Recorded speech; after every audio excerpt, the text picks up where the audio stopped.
트럼프 관세 정책의 여파가 조금씩 더 현실화하고 있습니다. 당장 고용부터 나빠지는 추세가 역력합니다. 고용이 약화하면서 경기가 나빠질 것이라는 우려가 갈수록 커지고 있습니다. 뉴욕에서 이승윤 특파원입니다. 세계적인 컴퓨터, 프린터 제조사인 HP는 지난달 최대 10%의 인력 감축에 들어갔습니다. 1월에서 11월까지 미국 기업들이 발표한 해고 규모는 117만 건으로 1년 전보다 54% 급증했습니다. 이렇듯 트럼프 대통령의 관세에 따른 고용 약화 우려가 현실화한 가운데 2주 이상 실업수당을 청구한 미국인이 약 190만 명으로 늘었습니다. 지난 6일 기준 2주 이상 실업수당 청구 건수는 189만 7천 건으로 한 주 전보다 6만 7천 건 증가했습니다.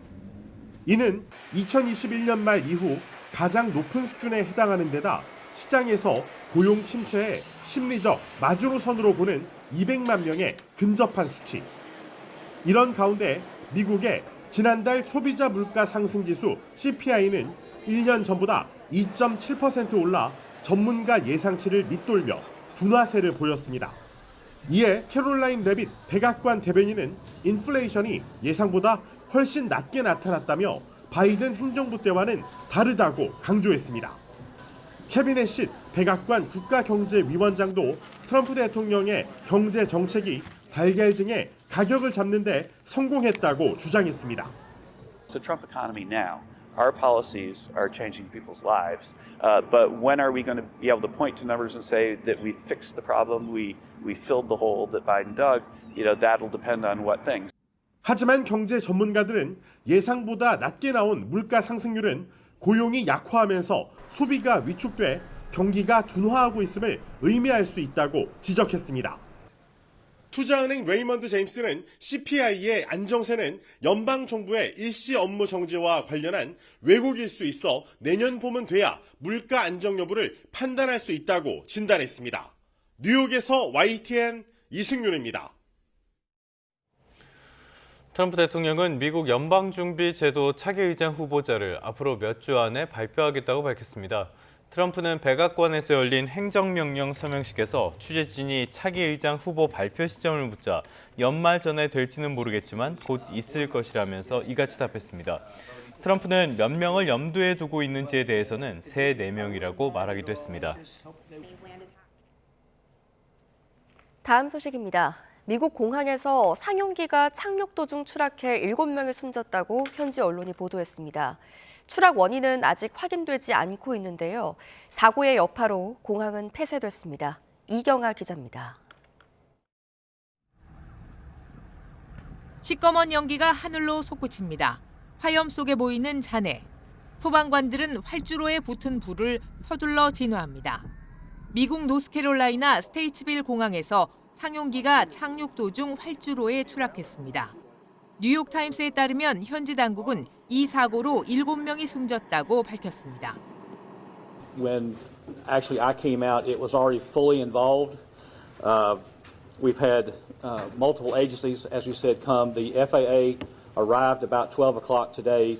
They're taking over the scene. They're taking over the investigation. 항공 추적 사이트 정보에 따르면 이 상용기는 이륙 직후 갑자기 경로를 바꿔 착륙을 시도하다 추락했습니다. 이륙부터 추락까지 불과 15분.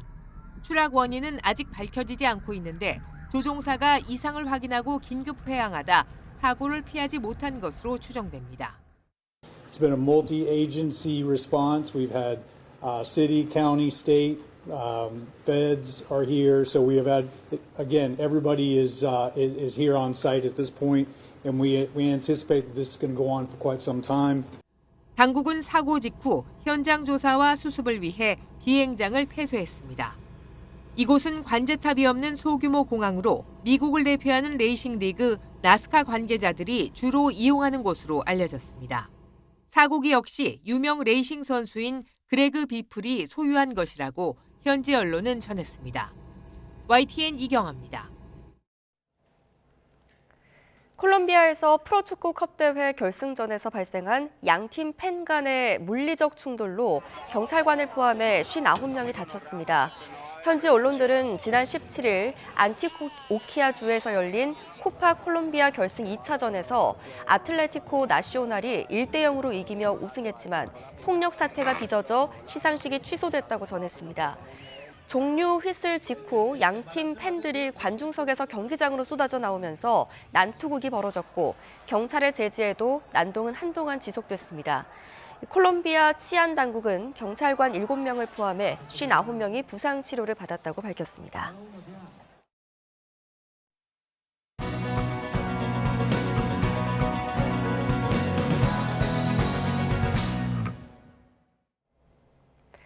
정부가 환율 상승을 억제하기 위해서 발표한 외환건전성 제도 탄력적 조정 방안을 두고 시장의 평가가 엇갈립니다. 달러 공급을 늘리는 대책인 만큼 환율의 오름폭을 제한하는 완충적인 효과를 기대할 수는 있지만 대외 여건이 개선되지 않는 한 환율 상승 추이를 반전시킬 근본적인 대책이 되기는 힘들 것이란 전망이 함께 나오고 있는데요. 현대경제연구원 주원 연구본부장과 함께 짚어보겠습니다. 어서 오십시오. 네, 안녕하십니까. 네, 먼저 환율 먼저 짚어보겠습니다. 보통 달러 가치가 떨어지면 원화 가치는 올라가서 환율이 내려가야 되는데 요즘은 달러가 약해졌는데도 원달러 환율이 계속해서 급등하고 있거든요. 원인은 뭐라고 보십니까? 이제 달러 가치 얘기를 할 때 우리가 많이 쓰는 지표가 달러 인덱스인데요. 그게 예. 이제 100보다 위에 있으면 달러가 강세고 100보다 아래 있으면 약세인데 지금 한 98 정도 와 있죠. 그래서 달러가 약세라고 우리가 이제 생각을 할 수가 있는데 이 달러 인덱스라는 게 산출 방식이요. 그러니까 유로화나 영국 파운드화나 엔화 한 6개 글로벌 통화를 가중 평균해서 이제 인덱스를 만드는데 예.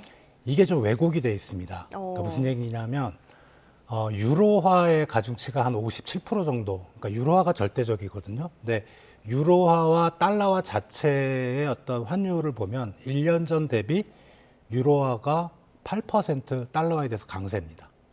엔화는 약세고요. 그렇다면 이제 유로화 강세 때문에 달러 인덱스가 마치 달러화가 글로벌리 보면은 상당히 가치가 떨어진 걸로 되어 있지만 실제로는 유로화를 빼고 유럽 지역의 통화를 빼고 계산해 보면 달러화는 강세인 겁니다. 네. 그럼 사실 지금 원달러 환율이 올라가는 게 달러화 강세라는 그 지금 제가 말씀드린 것과 일치해요. 그래서 유럽 쪽하고 미국 달러와의 관계는 좀 다른 부분. 그리고 그 이외 지역에 대해서는 달러가 강세이기 때문에 이게 그 공식이 깨졌다라고 말씀드리긴 어렵습니다. 정부가 이 환율 안정을 위해서 외국 돈이 한국으로 더 잘 들어오게 하기 위해서 이제 규제를 잠시 완화하겠다 이렇게 밝혔는데 이것에 대한 평가와 실효성이 있을지에 대해서는 나중에 한번 짚어보기로 하고 우선 어떤 내용이 담겼는지 짚어주시죠. 일단은 이제 국내 어떤 주로 이제 금융기관에 대한 예. 그런 규제 완화가 있고요. 그게 뭐냐면 이제 외환 유동성 스트레스 테스트라고 뭐 금융당국이 항상 우리 은행들에 대해서 외화를 충분히 가지고 있어야 된다. 네. 이게 사실은 멀리 보면 이제 외환위기 때 우리가 트라우마가 있거든요. 뭐 금융위기 때도 그렇고 갑자기 이제 외화가 빠져나가면서 우리 금융기관들이 위태로워졌던. 그리고 이제 두 번째는 이제 선물한 포지션, 이거 외연 지점 얘기입니다. 그러니까 외국화한 은행들이 선물한 포지션을 과도하게 하면 안 된다라는 거고, 근데 그걸 좀 풀어준다는 거고요. 네. 그리고 이제 원화 용도의 외화 대출, 바깥에서 외화 빌려오는 거, 그거를 좀 풀어준다. 이게 아무튼 뭐 이런 여러 가지 요인들로 보면 외국으로부터 달러화가 우리나라에 좀 많이 유입될 수 있도록 한다는 거지. 예, 예. 반드시 이것 때문에 달러화가 유입된다는 보장은 없지만 그래도 우리 시장의 좀 개방성이라든가 이런 걸 좀 높인다는 측면에서는 의의는 있다고 생각이 됩니다. 네. 취지는 좋아 보이는데 왜 엇갈린 평가들이 나오는 건가요? 말씀드렸던 거는 이건 제도의 개선이거든요. 예. 정말 저 제도가 외화 밖으로부터 외화가 한국에 들어오는 거를 막는 아킬레스 건이었는지 제도 때문에 못 들어온 건 아니고요. 지금 사실은 보면 여러 가지 요인들이 중첩이 돼 있잖아요. 뭐 특히 이제 우리 기업들이 미국에 대한 투자도 좀 많이 해야 되고 좀 그리고 최근에 어떤 외환 시장의 수급을 보면 외환 보유고는 계속 늘어왔습니다. 예. 예. 달마다 한 10에서 20억 달러, 연간으로 보면 뭐 100억에서 200억 달러씩 늘고 있거든요. 그러니까 수급 요인은 아니죠. 왜냐하면 수급이 문제가 있었다면 외환 보유고에 문제가 생겼어야 되는데 그건 분명히 아니라는 거죠. 예. 최근에 원달러 환율은 좀 심리적 요인도 컸고요. 앞에 말씀드렸던 달러가 강세라는 예. 실질적인 요인, 그리고 옆나라 일본은행의 그 최근에 이제 좀 스탠스는 바뀌긴 했지만 엔화가 너무 약세인 거예요. 달러당 한 155엔, 156엔 가 있잖아요. 우리 원화와 엔화는 보통 우리 학자들이 얘기할 10대 1. 예. 그러니까 엔달러 환율이 155엔이면 사실 원달러 환율은 1,550원이 돼도 이상한 게 아닙니다. 그러니까 엔화와 원화의 동조화 이런 것들이 복합적으로 작용된 거라 단순히 수급 요인은 아니지만 그래도 정부가 지금 내놨던 대책들은 어떻게 보면 시장의 심리를 그동안에 좀 불안 심리를 가라앉히는 그런 효과는 충분하다고 생각이 됩니다. 네. 그러면은 실제로 그 환율 안정까지 가기에는 제한적일 수도 있다. 효과가 제한적일 수도 있다. 이런 왜냐하면 이제 말씀이시죠? 그동안에 환율이 불안하니까 정부가 예. 뭐 한 달 전, 몇 달 전에도 이제 그런 뭐 대책을 내놨었잖아요. 살짝 환율이 안정돼 또 다시 올라가더라고요. 결국은 시스템의 문제는 아니었던 거예요. 지금 외환 시장의 불안은. 그래서 뭐 이번 대책들이 전혀 쓸모없는 건 아니지만 좀 더 근본적인 어떤 외환 시장의 어떤 안정할 수 있는 이벤트들, 예를 들어 뭐 미국 연준 의장이 상당히 좀 비둘기파적인 사람이 들어온다든가, 네. 일본 은행이 금리를 빨리 올려준다든가 이런 외부적인 요건이 좀 동반돼야만 환율이 좀 안정이 될 수 있다고 생각이 됩니다. 네. 또 최근에 대통령실이 삼성, SK, 현대차 같은 수출 대기업 경영진을 불러서 외환시장 관련 회의를 열었는데 이걸 두고 사실상 정부가 대기업들에게 환율 방어에 협조해달라 이런 메시지를 요청한 거 아니냐 이런 해석이 나오는데 어떻게 보십니까? 분위기를 보면은 협조를 요청한 것 같은데, 근데 뭐 이렇게 보도된 내용 보면은 협조해달라는 것보다는 점검이었죠. 우리가 네. 보통 이제 정부가 그런 걸 잘하거든요. 문제가 있을 때는 이제 관련된 경제 주체를 불러놓고 뭐 예를 들어 뭐 환해지는 제대로 하고 있니, 뭐 선물한 포지션은 어떻게 되고, 뭐 외화는 어떻게, 외화 국내 원화 간의 어떤 조달 비용이라든가 이런 거는 어떻게 잡고 있니라는 걸 한번 점검하는 차원이지, 아마 그 회의에서 대놓고 밖에 외화 싸다 놓지 말고 한국으로 들여와라 이렇게는 얘기는 안 했을 것 같아요. 네. 왜냐하면 이 언급되는 기업들을 보면 사실 미국에 대한 투자가 엄청나게 지금 대규모로 가야 되고, 그러면 여기 왔다 갔다 거리면 벌써 수수료, 환전 수수료도 크잖아요. 그렇죠. 금액이 크니까. 그래서 예. 그런 부분에 생각하면 지금 만약에 그 가지고 있는 돈을 전부 한국에 들여오면 나중에 미국으로 투자할 때는 또 외환시장이 또 출렁거리거든요. 그래서 아마 뭐 그 내용을 제가 정확히는 모르겠으나 분위기는 협조였고, 그래도 좀 대기업들한테 이런 액션을 보여준다는 거, 그게 언론을 통해서 외환시장에 알려진다는 거, 그건 아무래도 환율 안정에 좀 도움이 되지 않았을까 싶습니다. 네. 자, 그리고 한편 환율 상승의 원인으로 꼽혔던 서학개미 움직임에 대해서는 금융당국이 제동에 나섰습니다. 증권사들이 해외 투자 신규 마케팅 중단했는데 이런 조치가 실제 환율 안정에 도움이 될까요? 아니요. 서학개미들이 간 게 뭐 증권사들이 이제 보통 해외 투자를 처음 시작하는 분들한테 뭔가 인센티브를 주잖아요. 뭐 상품권도 주고, 예. 뭐 수수료도 변제해주고. 근데 과연 서학개미들이 그것 때문에 해외 투자를 했었을까요? 그건 아니죠. 언론에서 들려오는 엔비디아가 뭐 갑자기 몇십 프로 올랐다더라. 근데 우리 국내 주식 보니까 그렇게 오른 주식은 없네? 그럼 서학개미들 당연히 해외 투자를 하는 거죠. 그래서 저는 이 부분은 앞에 거는 상당히 긍정적으로 그런 네. 시스템에 개선은 긍정적으로 평가했지만 이 부분은 글쎄요. 이게 과연 그 서학개미들의 해외 투자를 진정시킬 수 있는 힘이 될 수 있을까? 그래서 그리고 이제 시장의 어떤 개별적인 금융회사들, 증권회사들의 마케팅에 대해서 굳이 금감원에서 이 부분은 저는 개인적으로 약간은 좀 부정적으로 생각하는 편입니다. 네, 알겠습니다. 자, 이제 은행권 이야기로 좀 넘어가 보겠습니다. 그동안 은행이라 함은 신의 직장으로 불렸는데 보니까 올해만 2,000명 가까운 희망퇴직자가 나왔고 대상 연령도 40대 초반까지 내려갔습니다. 왜 이런 현상이 나타나는 걸까요? 일단 신의 직장이라고 불렸던 거는 한참 전 얘기입니다. 제가 처음에 사회에 첫 발을 예. 디뎠을 때 그때는 신의 직장이었는데, 결국은 이제 시청자분들이 생각하시는 원인과 똑같습니다. 은행을 굳이 갈 필요 없이 업무를 많이 처리한다. 그렇죠. 그게 이제 점포수를 보면은 5대 은행만, 시중 5대 은행만, 큰 규모의 5대 은행만 보면 2019년 말에 4,600개 정도였거든요, 점포수가. 근데 2024년 작년 한 9월 정도 기준으로 하면 3,895. 점포수가 준다는 거는 사람이 필요 없다는 거고요. 네. 그게 결국은 이제 최근에 했던 디지털 전환.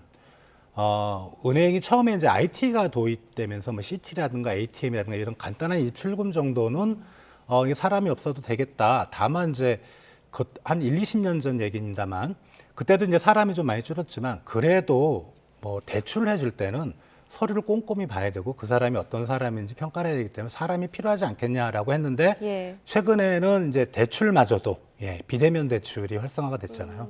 그러니까 점점 이제 은행에 사람은 필요 없는 거고요. 올해 한 2,000명 정도 말씀하셨는데 최근 5년, 한 5, 6년 정도 하면은 한 12,000에서 14,000명 정도 돼요. 그러니까 매년 거의 사실 올해 이슈가 아니고 매년 한 2,000명씩은 꾸준히 그러네요. 나갔다는 얘기죠. 네. 그게 뭐 은행의 입장에서는 어쩔 수 없는 상황이고 사람을 쓰는 것보다 전산화를 통해서 디지털 전환을 해서 영업을 하는 게 훨씬 더 이익이니까. 근데 은행에서 나가시는 분들이 사실 좀 희망퇴직할 때 좀 네. 많이 돈을 많이 주잖아요. 그래서 꼭 손해라고 볼 수는 없고 뭐 아무튼 그렇게 많은 금액을 주면은 다른 이제 뭐 중소 중견에 다니시는 분들은 우리도 그 정도 주면은 바로 나갈 텐데 뭐 이런 생각들을 하실 수도 있을 것 같습니다. 네, 알겠습니다. 다음 이슈로 넘어가서요. 현대차 그룹을 끝으로 이제 5대 그룹의 정기 임원 인사가 모두 마무리가 됐습니다. 이번 인사를 보면 키워드를 보니까 미래, 쇄신, 용퇴 같은 단어가 반복되는데 이 5대 그룹 인사의 공통된 키워드를 좀 꼽아주신다면요. 젊다는 거고요. 네. 네, 상당히 뭐 40대 임원이 나온다는 건 사실 저희 옛날 때만 해도 그건 상상도 못할 그리고 젊다는 거고 젊다는 거의 핵심은 뭐냐면 미래의 테크놀로지인 것 같아요. 그래서 우리 이제 CEO 그죠? 뭐 대표님이 예를 CEO이지만 뭐 시대에 따라서 이게 유행이 있었거든요. CFO 재무, 파이낸셜 그리고 뭐 CSO 스트래티지 전략, 그다음에 CMO 마케팅 하는데 지금의 키워드는 CTO입니다. 테크니컬 오피서. 그러니까 최고 기술 책임자. 왜냐하면 이게 이제 새롭게 신기술과 신산업이 부상하고 거기에 빨리 진입하지 못하면 그 기업의 생존의 위협을 받는다. 네. 이런 게 이제 우리 기업들이 상당히 거기에 꽂힌 것 같아요. 그리고 정확하게 보고 있고. 그래서 요번에 인사들 보면 젊지만 기술 관련, 또 R&D 관련 그런 임원들이 빠르게 좀 임원이 됐던 걸로 생각이 돼서 우리 이제 대기업들이 먼저 그렇게 움직이고 있으면 이제 밑에 중견 중소기업도 따라가게 돼 있거든요. 그래서 네. 향후 키워드는 기술, 연구, 미래 이쪽이 될 것 같습니다. 네. 자, 이렇게 젊은 임원들을 전면 배치하는 게 실제 위기 돌파에 도움이 될까요? 젊다는 거는 돌파력이 있다는 거죠. 예. 그렇죠. 물불을 안 가린다는 젊기 때문에. 그래서 그 부분에서는 상당한 강점이 있는데 사실 위기라든가 새로운 시장을 돌파할 때는 나이 드신 분들의 경험도 많이 필요합니다. 그렇죠. 산전수전 다 숙련도가. 겪었던. 예. 그래서 어느 쪽이 옳다고는 제가 말씀을 못 드리겠으나 좀 양쪽의 어떤 적절한 비율, 그 기업의 특성에 맞는 그런 적절한 비율을 선택해서 그거는 뭐 개별 기업들이 알아서 해야 될 그런 문제라고 생각이 됩니다. 네, 세대 교체 자체보다는 어떻게 조화를 이루는지가 더 중요할 것 같습니다. 현대경제연구원 주원 연구본부장과 지금까지 경제 이슈들 짚어봤습니다. 잘 들었습니다.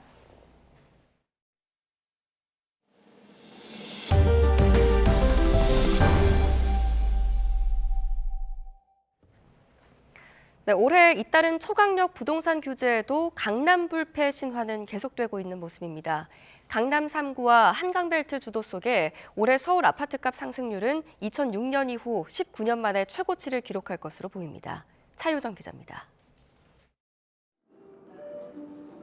최근 진행된 서울 강남의 역삼 센트럴자이 1순위 청약에 2만 명 넘는 사람들이 몰렸습니다. 고강도 대출 규제에도 수억 원에 달하는 시세 차익이 기대되면서 현금 부자 실수요자들이 나선 것으로 보입니다. 대출이 거의 없이 현금 확보가 되시는 분들 위주로 실수요 위주로 이제 뭐 매매나 이렇게 청약을 하시는 부분이 있기 때문에 앞으로도 뭐 이런 분위기는 계속 흘러갈 것 같습니다. 강남 대치동의 한 전용 76제곱미터 아파트는 오랫동안 신고가를 10차례 넘게 갈아치우며 1년 만에 10억 원 가까이 올랐습니다. 올해 서울 아파트값 누계 상승률을 보면 강남 4구가 속한 동남권이 15% 상승해 지난해의 2배가 넘는 수준이었습니다. 서울 송파구는 올해에만 무려 20% 넘게 상승하며 가장 높은 상승률을 기록했습니다. 강남 집값은 온갖 규제에도 아랑곳하지 않는 모습입니다. 토화구역 지정 이후 강남 3구와 용산구의 거래는 줄었어도 신고가 비율은 되려 높아졌습니다. 대출 규제 영향을 받지도 않고요. 오히려 토지거래 허가구역으로 묶이면서 매물이 잠기면서 희소성이 더 커졌고 강남권과 한강벨트 지역 아파트가 밀어올리면서 올해 서울 집값 누적 상승률은 8.25%가 됐습니다. 지난해 상승률의 2배 가까운 수준으로 2006년 이후 19년 만에 최고치를 기록할 전망입니다. 경기도 역시 과천과 분당, 수지 등 일부 핵심지 위주로 집값 열기가 여전히 뜨겁게 나타나 양극화는 점점 뚜렷해지는 양상입니다. YTN 차유정입니다.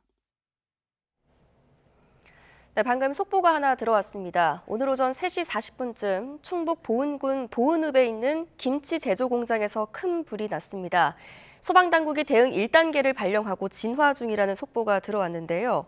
이 불로 인근 기숙사에 머물던 직원 19명이 대피했고 소방당국은 인명피해가 있는지 여부를 확인하고 있습니다. 소방 관계자는 공장은 건물 4개 동이 붙어있는 구조라서 연소 확대 우려가 큰 상황이라고 전했습니다. 다시 한번 전해드리겠습니다. 오늘 오전 3시 40분쯤 충북 보은군 보은읍에 있는 김치 제조 공장에서 큰 불이 났다는 속보가 들어왔습니다.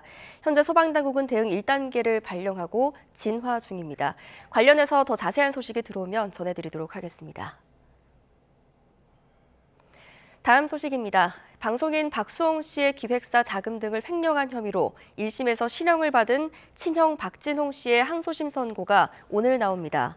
서울고등법원은 오늘 오후 2시 횡령 혐의로 기소된 박진홍 씨가 박진홍 씨와 아내 이모 씨의 선고 공판을 진행합니다.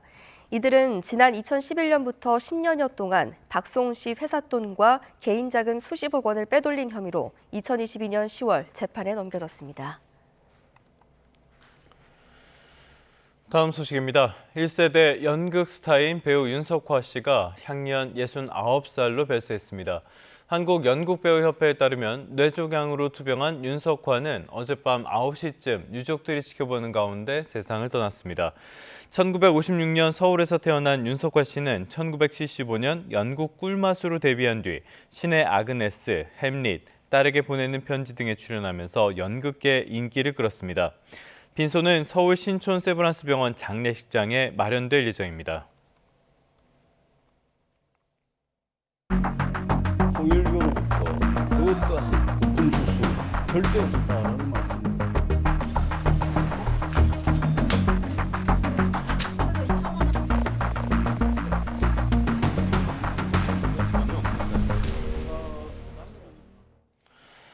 네, 통일교로부터 금품을 수수했다는 의혹을 받는 전재수 더불어민주당 의원이 잠시 뒤에 경찰 소환 조사를 받게 됩니다. 경찰이 통일교 로비 의혹에 대해서 전방위적인 수사에 나선 가운데 오늘 소환 조사가 분수령이 될 것으로 보입니다. 관련 내용 이고은 변호사와 함께 알아보도록 하겠습니다. 변호사님 나와 계십니까? 네, 안녕하세요. 이고은 변호사입니다. 예, 민주당 전재수 의원 지금까지는 혐의를 부인하고 있는데요. 잠시 뒤에 일단은 경찰에 출석을 해서 조사를 받게 됩니다. 어떤 혐의를 받고 있습니까? 네, 현재 전재수 의원이 받고 있는 혐의는요. 2018년에서 2019년경에 통일교 측으로부터 현금 2천만 원과 이 불가리 시계 한 점을 수수한 혐의를 받고 있습니다. 현재 경찰은 죄명을 정치자금법 위반 내지는 지금 뇌물수수 등으로 죄명은 열어둔 상태고요. 예. 아마도 구체적인 수사 후에 죄명이 구체적으로 정해질 가능성이 높은 그런 상황입니다. 알겠습니다. 이렇게 죄명이 정해지는 과정에서 또 하나의 변수가 되는 게 이 통일교에서 그 뇌물로 지목된 불가리 명품 시계, 이 가격이 중요하다라는 이야기도 있거든요. 이거는 무슨 말입니까?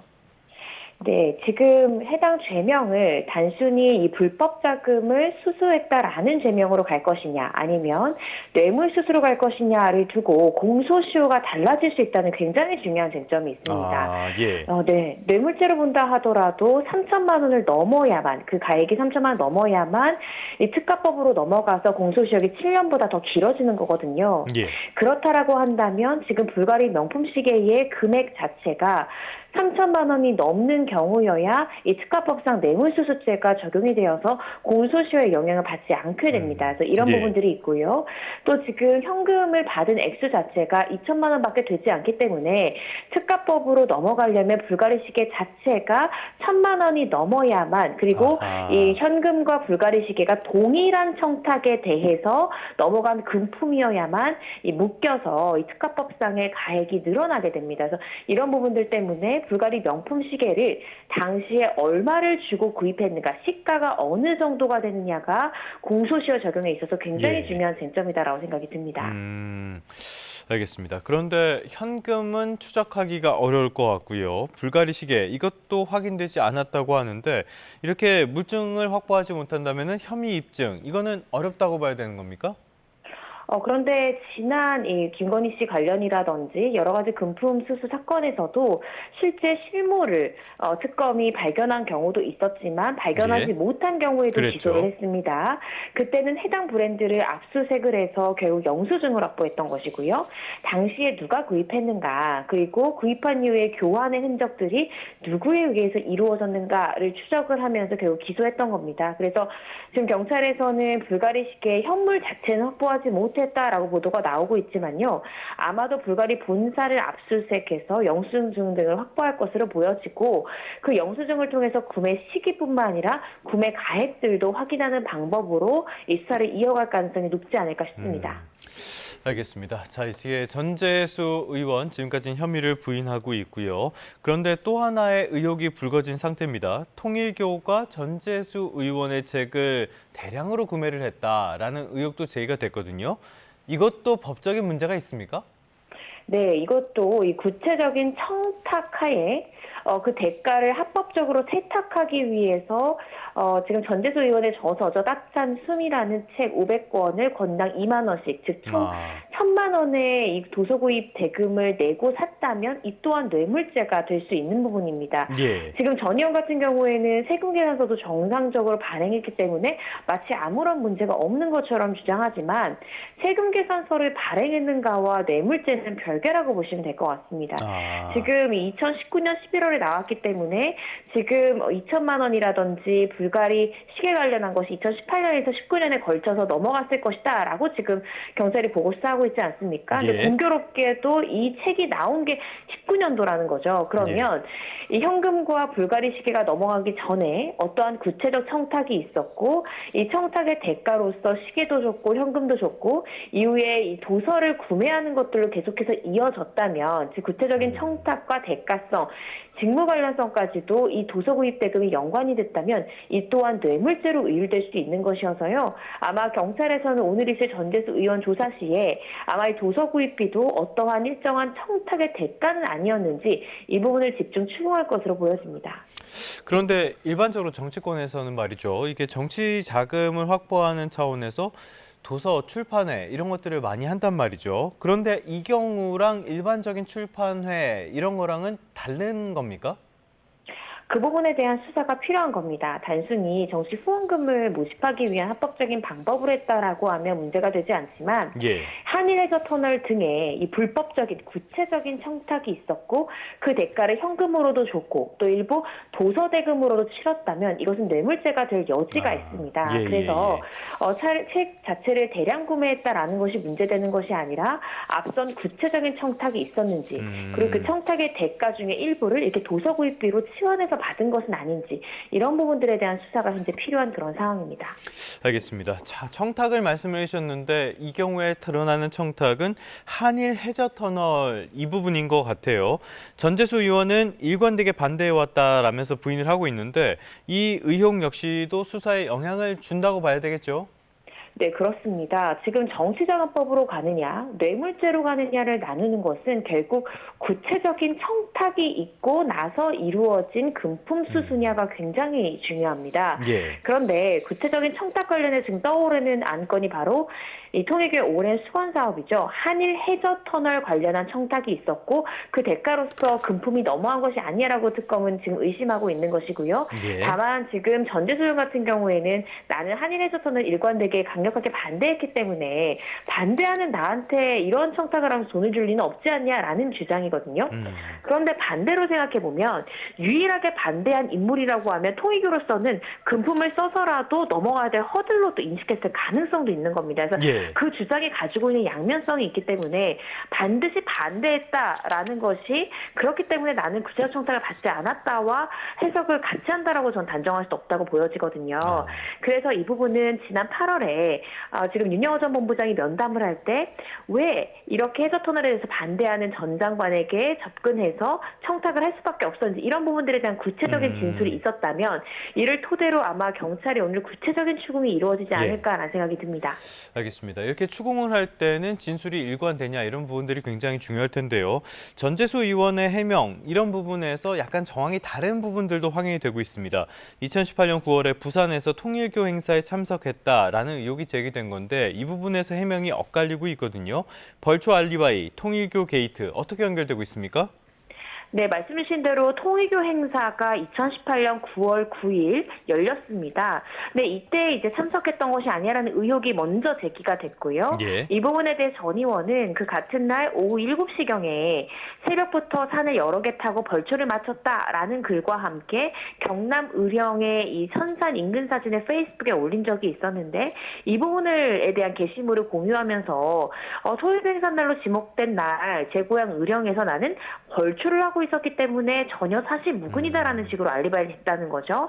그런데 이후에 나온 것이 전 의원의 정치자금 지출 내역을 보니까 2018년 9월 9일 그러니까 같은 날에 지역구 현장 방문 후에 의원님 수행원 식대 명목으로 행사 장소와 약 10km가 떨어진 부산 북구에 있는 한 음식점에서 33,000원 결제한 내역이 나온 거죠. 그래서 의령에서 부산 롯데홀때까지 거리가 90km밖에 되지 않기 때문에 자동차로 약 2시간 걸리는 거거든요. 그래서 전당을 마치고도 행사 참석했다거나 앞뒤에 충분히 가능한 일정일 수 있기 때문에 단순히 의령에서 벌초했다라는 사진만으로 그날 이 행사에 절대 참석할 수 없었다라고 보기는 어렵기 때문에 아마 오늘 조사 과정에서 이 정치자금 지출 내역과 본인의 알리바이가 맞지 않는 부분들에 대해서도 이 본격적으로 추궁이 있을 가능성이 높지 않을까 싶습니다. 이 부분에 있어서는 전재수 의원의 해명이 어떻게 나오는지 경찰 수사 과정을 좀 지켜볼 필요는 있어 보입니다. 자, 통일교 관련 의혹들은 지금 일파만파로 커지고 있는 그런 상황입니다. 통일교가 천정궁, 천원궁 건립 사업 때부터 정치권 로비를 계속적으로 해왔다라는 의혹도 제기돼 있죠. 이 건물들 뭘 말하는 겁니까? 네, 말씀 주신 대로 해당 건물들은요, 지금 2006년에 완공된 천정궁은 이 통일교를 상징하는 핵심 시설입니다. 그리고 구속기소된 한학자 총재가 거주했던 곳인데요. 천왕궁 같은 경우에는 천정궁으로부터 약 2km 떨어진 곳에 있는 것이고, 이 연면적이 27,200평 규모로 2023년에 완공이 됐습니다. 지금 이 천정궁 또 천원궁 관련해서 문제가 되는 게 경찰에서는 통일교의 이 정치권 로비 의혹과 관련해서 통일교 교단의 본질격인 천정궁 또 천원궁 건립 보수 사업 또한 청탁의 현안으로 삼았던 것이 아니냐라고 지금 추가 의심하고 있거든요. 실제 경찰에서는 이 압수수색 영장에 압수할 물건으로 이 한일 해저터널 건설 계획뿐만 아니라 천정궁 건립 등 현안 사업 관련한 자료 중 혐의 사실과 관련된 자료를 명시했다는 거죠. 그러면 지금 청탁 내용 중에 한일 해저터널뿐만 아니라 천정궁 또 천원궁의 이 관련된 사업과 관련해서도 청탁이 오갔을 수 있다라고 경찰은 지금 가능성을 보고 수사를 벌이고 있는 그런 상황입니다.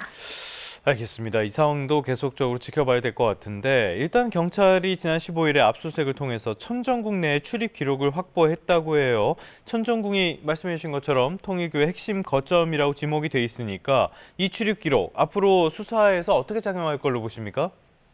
네, 지금 경찰에서는 그리고 또 특검에서도 수사를 하면서 윤영호 씨가 통일교와 정치권 인사를 잇는 고리 역할을 했다라고 보고 있는 것이거든요. 그래서 윤영호 씨가 먼저 해당 정치인에게 접근은 하지만 실질적으로 금품 수수가 오간 의원들은 지금 천정궁 내로 지금 출입해서 한 총재를 만났을 가능성을 크게 보고 있습니다. 따라서 경찰에서는 실제 그 무렵에 실제로 천정궁에 출입한 기록을 확보함으로써 단순히 전재수 의원뿐만 아니라 추가적으로 그 시기에 이 천정궁을 방문해서 한 총재를 대면했을 것으로 보여지는 아마 여야 의원들을 망라해서 수사가 확대될 가능성이 높지 않을까 싶습니다. 알겠습니다. 한학자 총재의 개인 급로 이 부분에도 많은 관심들이 쏠리고 있습니다. 280억 원이 든 현금 뭉치가 들고 있는 개인 금고라고 하는데 이거 돈의 출처와 사용처를 확인한다는 계획이거든요. 어디까지 확인이 가능할 걸로 예상해 볼 수 있을까요? 네, 말씀 주신 대로 한 총재에 대해서 압수수색 벌이고 있는 과정 중에 개인 금고가 발견됐고요. 예. 280억 원이라는 어마어마한 현금이 있었다는 거죠. 상식적으로 그 현금을 예를 들어 어떤 법인 계좌에 넣는다던가 하게 되면 상당한 이자를 받을 수도 있는 금원인데 네. 금고에 별다르게 보관할 이유가 있었을까를 지금 수사기관 의심하는 거고요. 그것은 불법 정치자금으로 사용하기 위해서 혹시나 그 금원을 개인 금고에 보관했던 것은 아니냐라고 지금 수사기관 의심하고 있는 겁니다. 예. 어제도 이 금고지기라고 알려진 참고인에 대해서 조사가 이루어졌고요. 또 한학자 총재 전 비서실장이자 최고 실세라고 불리는 정원주 씨도 이 18일에 경찰에 소환돼서 무려 13시간 가까이 조사받은 겁니다. 그래서 지금 경찰에서는 이 금고지기뿐만 아니라 정원주 씨 등을 통해서 과연 한 총재가 일단 280억 원을 개인 금고에 어떻게 확보할 수 있었던 것인지, 즉 예. 이 통일교의 법인 자금을 불법적으로 개인 자금으로 횡령한 것은 아닌지를 보는 것이고, 또 280억 원의 출처뿐만 아니라 이것을 어디에 사용할 목적으로 보관하고 있었고 실제 어디에 사용했는가, 이 부분에 대해서 밝히기 위해서 관련자들을 계속 소환해서 조사하고 있는 그런 상황입니다. 알겠습니다. 통일교 수사 계속적으로 저희가 지켜보면서 관련 소식은 전해드리도록 하겠습니다. 자, 끝으로 이 내용 살펴보도록 하겠습니다. 지금 여당에서는 내란 전담 재판부 이거를 위헌성을 없앴다라고 하면서 계속적으로 추진하겠다라는 의사를 밝히고 있거든요. 여기에 대해서 사법부가 내란 전담 재판부 자체적으로 하겠다라는 입장을 어제 내놨습니다. 이거는 어떤 내용으로 볼 수 있을까요? 네, 민주당에서 추진해온 내란 전담 재판부 설치 법안에 대해서 사실상 법관들도 위헌성에 대해서 잇따라 우려를 밝힌 바 있죠. 예. 따라서 대법원에서는 차라리 우리가 이 전담 재판부 관련한 예규를 제정하겠다라는 의지를 표명한 겁니다. 특히 대법원에서는 그간 기존에 주장해왔던 이 민주당의 이 설치 법안이 재판부 구성에 외부 인사가 참여한다는 점에 예. 있어서도 문제가 있을 수 있지만 이 사건과 법관을 무작위 배당해야 된다는 것이 굉장히 중요한 원칙입니다. 내 사건을 재판할 법관이 이미 정했다고 하면 그것은 그 사건 처리에 있어서의 공정성이 확보되지 않는다라고 볼 수도 있거든요. 예. 그래서 민주당에서 수정한 지금 법안에 따르면 이 재판부 구성에 외부 인사가 참여하진 않지만 무작위 배당 원칙이 훼손될 가능성은 여전히 존재하는 것이거든요. 예. 그리고 이를 통한 사법부 독립 훼손 가능성까지도 우려해온 상황이기 때문에 차라리 우리가 이러한 부분들에 대한 전담 재판부 관련한 예규를 제정을 해서 이 무작위 배당 원칙까지도 그대로 적용되도록 하는 그런 예규를 제정하겠다라고 지금 밝힌 바입니다. 자, 그러면 여기서 쟁점이 될 만한 내용이 이런 걸 것 같아요. 먼저 더불어민주당이 지금 추진하고 있는 내란 전담 재판부 위헌성을 다 없앴다라고 주장을 하고 있는데 여전히 위헌성은 남아있다 이렇게 판단을 해야 되는 겁니까?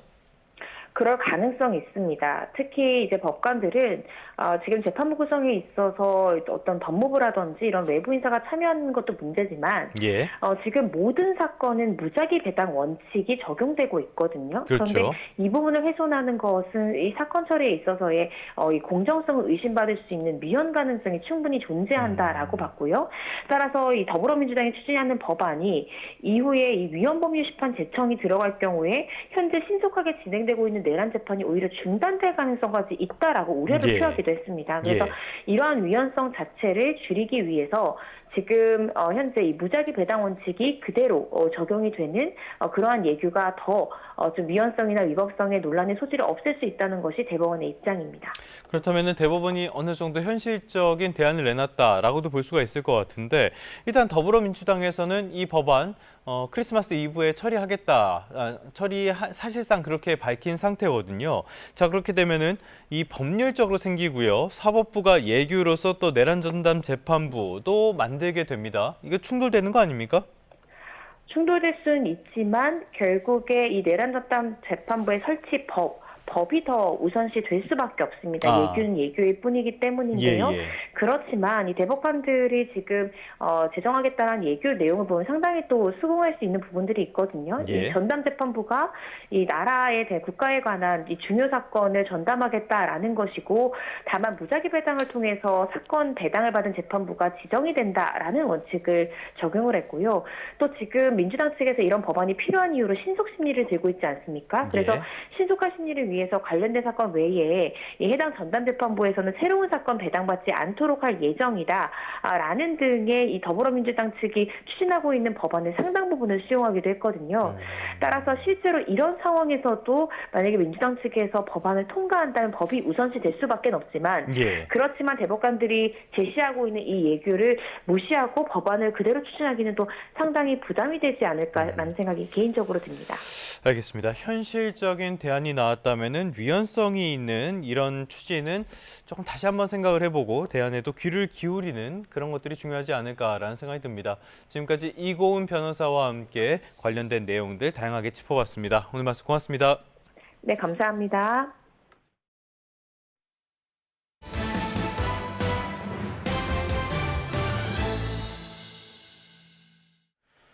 네, 끝으로 출근길 날씨 살펴보겠습니다. YTN 야외 스튜디오로 가보겠습니다. 정수현 캐스터.